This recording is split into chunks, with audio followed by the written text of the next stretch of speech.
Araw ng mga puso. Araw para sa Leicester Filipino Association. Ito ay simbolo ng kasiyahan, pagsasama-sama at pagmamahalan.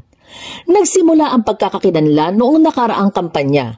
Ipinagpatuloy para mabuo ang Leicester Filipino Association sa East Midlands. Karamihan sa mga nahalal na opisyales ay mga kababaihan. Kaya naman patok ang una nilang pagtitipon sa taong 2023 na itinapat sa Araw ng Mga Puso.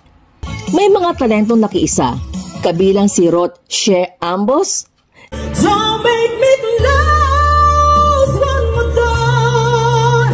I don't wanna hurt anymore. Stay in my arms if you dare. Giselle Fernandez,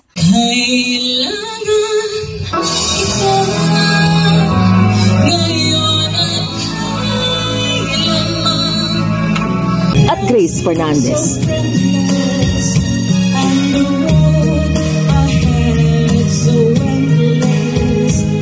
Hindi nagpahuli, humataw sa dance floor ang LFA Duchesses.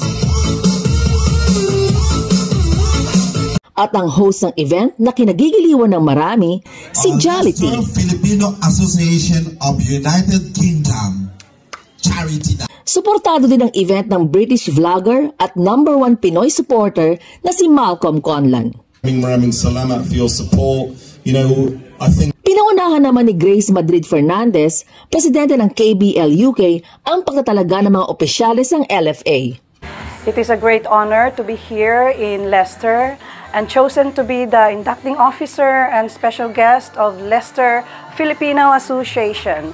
I wish and I hope that this event will go again and they have a peaceful future to come.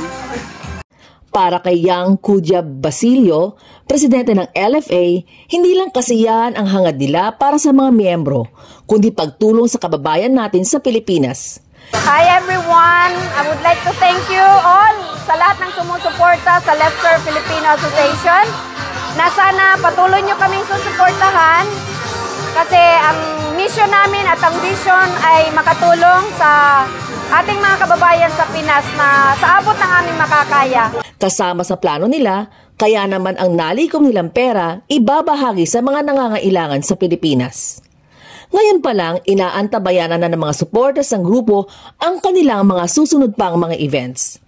Para sa IBC 13 at Britannia ngayon, Carol Panday, Adby British Legion, Leicestershire, United Kingdom.